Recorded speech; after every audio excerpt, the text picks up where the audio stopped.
हाय फ्रेन्ड्स, गिबियावनो नोंथांमोनखौ बड'टेक help YouTube चेनेलाव बरायना लानाय जाबाय। दा आं नोंथांमोनजों शेयार खालामनो नागिरदों माबोरैहाय जिमेल आइडि क्रियेट खालामो। आजिखालिथ' बयबो मिथिखायो जिमेल आइडिया बेसेबां गोनां। गंसे मबाइल सालायनो थाखायबो जिमेल आइडिनि गोनां जायो आरो माबा मोनसे अनलाइननि गेजेरजों खामानि मावनोबो जिमेल आइडिनि गोनां जायो। भिडिअखौ जोबजासिम नायलांदो आरो चेनेलाव गोदानब्ला अननानै साबस्क्राइब खालामना गालां आरो बेल आइकनाव थुनानैबो होलां, जाहाथे गोदान टेकनिकेल भिडिअफोर आपल'ड होयोब्ला नोंथांसिम सिगां सौफैग्रोयो। बिदिब्ला भिडिअखौ आवगायलांनोसै।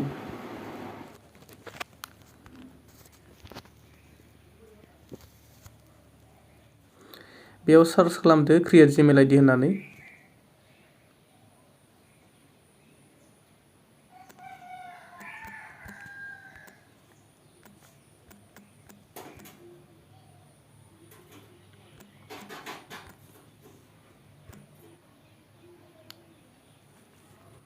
बिनिफ्राय बेयाव थुना होदो। बिनिफ्राय नैबेयाव थुना होदो फर माइ सेल्फआव। बिनिफ्राय नैबे एड एकाउन्टआव थुना होदो।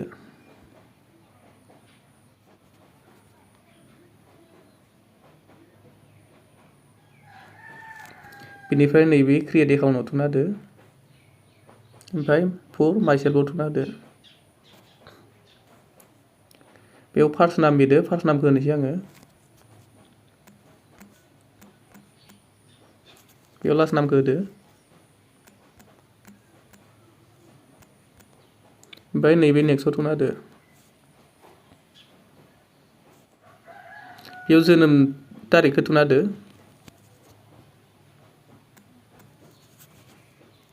नैबेवहाय मा मासाव जोनोम जादोंमोन बेखौ थुदो।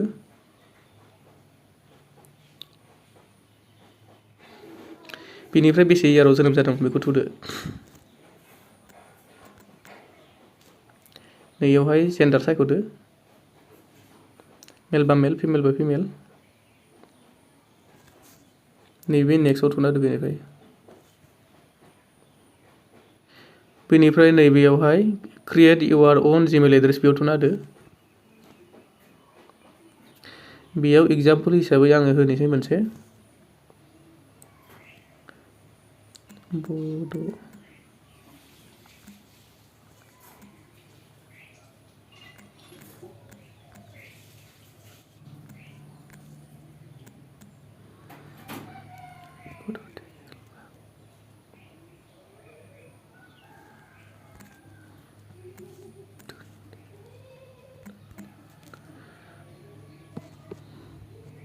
बिनिफ्राय नैबे नेक्स्टआव थुना होदो।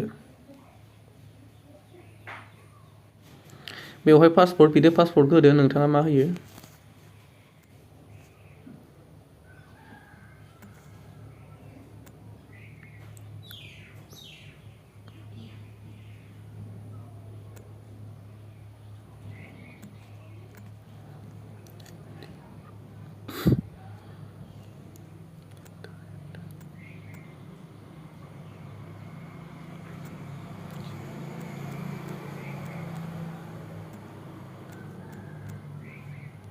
बिनिफ्राय नैबे नेक्स्टआव थुना होदो।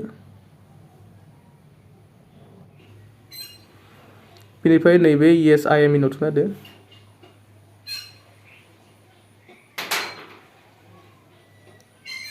बिनिफ्राय नेक्स्टआव थुना होदो।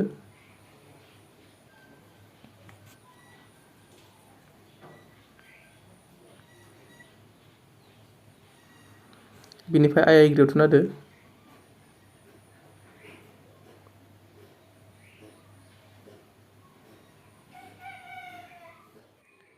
आंना जिमेल एकाउन्टआ साक्सेस जाबाय।